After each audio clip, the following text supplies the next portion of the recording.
नमस्कार। आज मैं आपको सुनाने वाली हूँ अपनी ही लिखी हुई एक कविता, जो परिवार के मुखिया की स्थिति के ऊपर आधारित है। किस तरह वो सारी चीज़ें करता है, किस तरह रिश्तों को निभाता है, और आज के दौर में जिस तरह रिश्तों का पतन हो रहा है, उस दौर में बहुत ज़रूरत है कि बच्चे जानें कि बुआ क्या होती है, काका क्या होते हैं, या उनका किस तरह से सम्मान करना चाहिए, या प्यार क्या चीज़ होती है, रिश्ते कैसे बांध के रखे जाते हैं। सुनिए, मेरी एक कविता मैंने लिखने की कोशिश की है, उम्मीद है आपको पसंद आएगी। मेरे चैनल को लाइक कीजिए, सब्सक्राइब कीजिए, प्रेस कीजिए बेल आइकन, और कमेंट ज़रूर कीजिए। आपको ख़राब भी लग रही है ना, तो बता दीजिए कि तुमको ये नहीं आता, करने की कोशिश मत करो, मुझे बुरा नहीं लगेगा, पर कमेंट ज़रूर कीजिए। सुनिए मेरी ये कविता। उस देहरी की शोभा सिर्फ तुम ही, मेरी माँ की जगमग सिर्फ तुम ही। उस देहरी की शोभा सिर्फ तुम ही, मेरी माँ की जगमग सिर्फ तुम ही। हम तीनों के आराध्य तुम ही, दोनों बुआओं के प्राण तुम ही। हम तीनों के आराध्य तुम ही, दोनों बुआओं के प्राण तुम ही। उस गांव के न्यायाधीश तुम ही, मेरे काका के राम तुम ही। उस गांव के न्यायाधीश तुम ही, मेरे काका के राम तुम ही। जब वक्त बवंडर वेग पे था, जब वक्त बवंडर वेग पे था, तब खड़े हुए बन चट्टान तुम ही। जब वक्त बवंडर वेग पे था, तब खड़े हुए बन चट्टान तुम ही। मेरी माँ की जगमग सिर्फ तुम ही।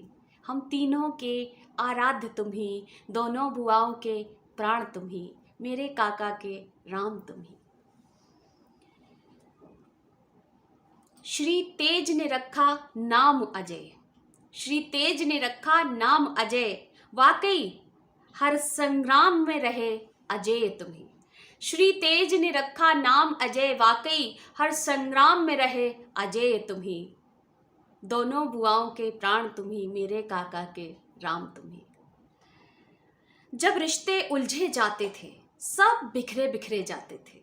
जब रिश्ते उलझे जाते थे, सब बिखरे बिखरे जाते थे। तुम आगे बढ़कर आते थे और अर्ध विराम लगाते थे। कहीं पूर्ण विराम न लग जाए बचाने की हर रिश्ते में, कहीं पूर्ण विराम न लग जाए बचाने की हर रिश्ते में जुगत लगाते थे। वाकई में अजेय तुम ही। हम सब तुम्ही से सीखे हैं, हम सब तुम्ही से सीखे हैं, तभी तो हर रिश्ते को संजोए बैठे हैं। हम सब तुम्ही से सीखे हैं, तभी तो हर रिश्ते को संजोए बैठे हैं। हम खुद तो निपट अकेले हैं, हम खुद तो निपट अकेले हैं, पर रिश्तों के बड़े लंबे मेले हैं।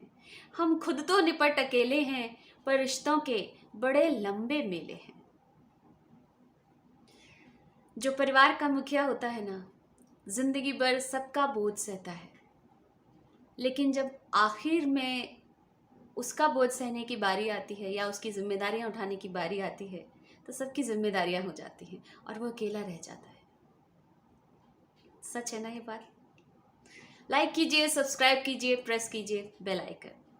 उम्मीद है आप सभी को पसंद आई होगी। प्लीज़ कमेंट ज़रूर कीजिएगा। धन्यवाद।